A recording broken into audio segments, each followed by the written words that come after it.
Hi guys, happy morning, happy to see you all. So today we are going to discuss about the elements of vectors. For polytechnic students, it is very important chapter. It contains 13 marks. So from part A, one question you will get from this chapter. From part B, you will get 7 marks in question, 3 marks in problems. So totally 13 marks you will get from this chapter. So listen carefully, very easy topic. It is very easy to learn. So let me move into the topic. So initially, we are going to discuss scalars and vectors. So as you know in your lower classes, what do you mean by scalars and vectors? Scalars also be called as scalar quantities. Vectors also be called as vector quantities. What do you mean by scalar? The quantity which has only magnitude but no direction are called scalars or scalar quantities. So next one is vectors. The quantity which has both magnitude and direction and obey the laws of addition of vectors are called vectors or vector quantities. So now I am going to say few examples for scalars and vectors. Distance, mass, density, speed, these are all examples for scalar quantities. Whereas velocity, acceleration, force, pressure, these are all examples for vector quantities. So what is the difference between these quantities? So if you take distance, speed, density, these quantities are having only number values, that means magnitude. Whereas force, pressure, acceleration, these quantities have both magnitude and direction. Suppose if you are applying a force of amount of 10 Newton or 20 Newton or 100 Newton, the 10, 100, 20, these are all the numbers, that means magnitudes. In which direction you are applying? So it gives you the direction. So certain quantities having both magnitude and direction like pressure, momentum, force, acceleration, these are all comes under vector quantities. So as I said earlier, mass, density, distance, these are all called scalar quantities. So let me move into types of vectors. There are several types of vectors. So in our curriculum, we are going to see 9 types of vectors. So I will see one by one. Equal vectors. Second one is negative vector.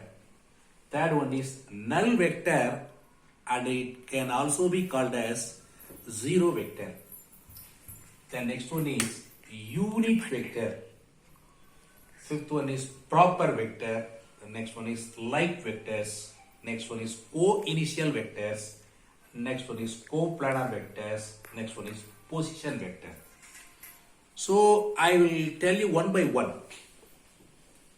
Before I am going to explain what is equal vectors, what do you mean by negative vectors, I want to say you how a vector is represented.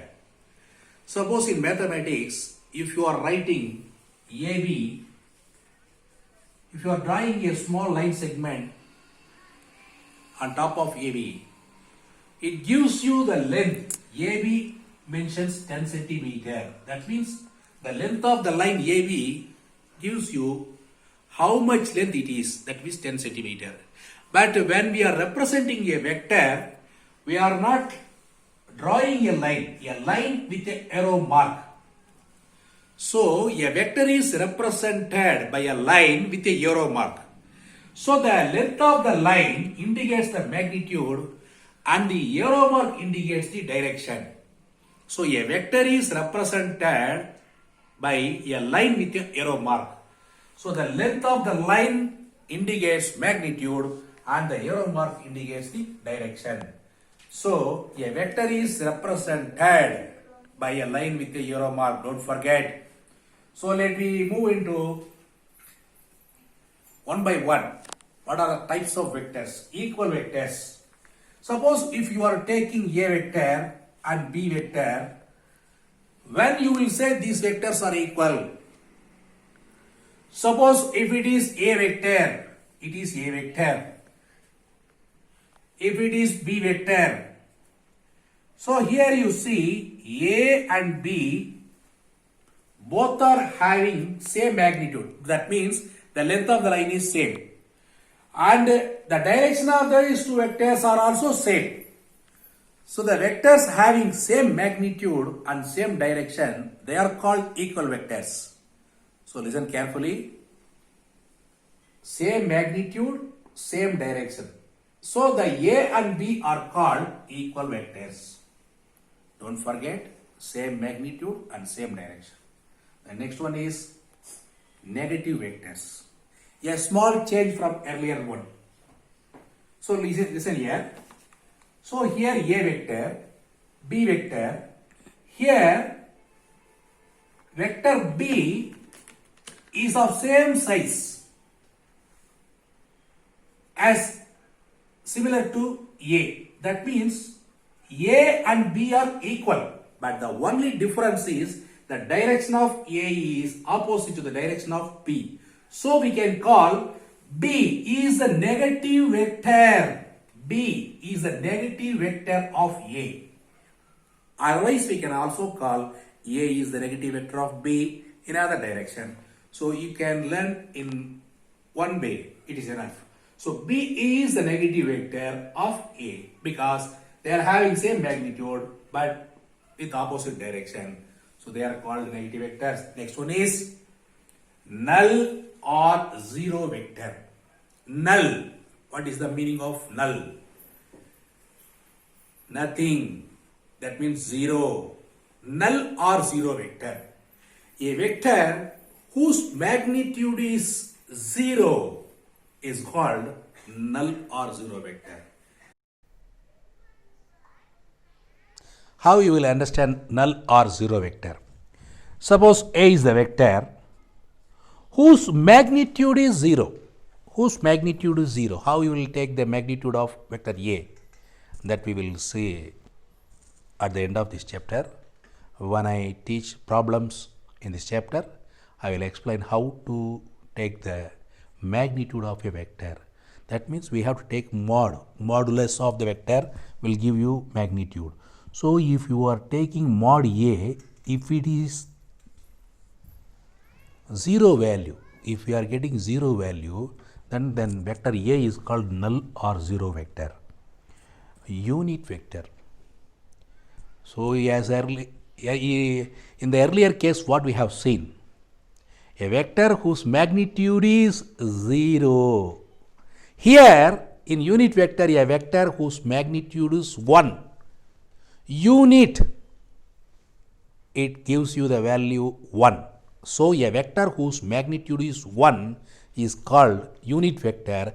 The unit vector is represented by A cap. Head of the A, you have to put a cap. Then it is given by vector A divided by mod of vector A. It gives you the unit vector. So this is how we are doing the problem. When we are solving the problem, if they are asking find unit vector, we have to solve in this method. Next, I want to go to proper vector. What do you mean by proper vector? So in the earlier case, we have seen null vector and unit vector. In null vector, what you have seen? A vector whose magnitude is 0. In unit vector, what you have seen? A vector whose magnitude is 1. But in proper vector, a vector whose magnitude is not equal to 0. That means the value of the vector is not 0, but it is some value. Some value. That is called proper vector. That is called proper vector. A vector whose magnitude is not equal to 0. It is not 0, but some value. If it is 1, we are saying unit vector. But instead of 0 or 1, if it is having some other value, then it is called proper vector. And next one, like vectors. So, I want to say one difference. What do you mean by like vectors? In equal vectors, what we have seen, they are having same magnitude, same direction. But in like vectors, if the two vectors are having same direction, irrespective of their magnitude, whatever may be the magnitude, vector A is small, vector B is big, then the A and B are called like vectors because their directions are same, irrespective of their magnitude. Maybe it is small, maybe it is big. So, they are called like vectors. So, what do you mean by like vectors? Vectors whose magnitudes, what are irrespective of the magnitude, if their directions are same, they are called like vectors. So, next one is co-initial vectors. Co. The word co, what it means? It means same. Initial vectors. What is same initial vectors? Same. What is the meaning of same?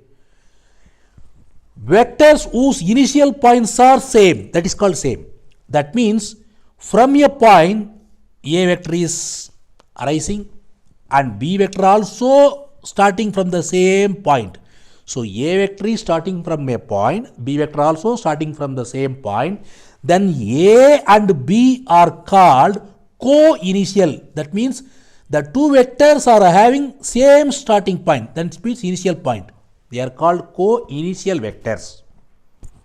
Next one is coplanar vectors. Next one is coplanar vectors. The same I want to insist here also. Co means same, plane. So, if you are drawing the graph, you know it is x-axis, it is y-axis, and it is x and y. Z-axis is perpendicular to x and y-axis. That means you have to draw like this. In two-dimensional, you cannot draw here. So, I am drawing like this. Even it is y, if it seems to be 120, it is not 120. X, y, z are perpendicular to each other.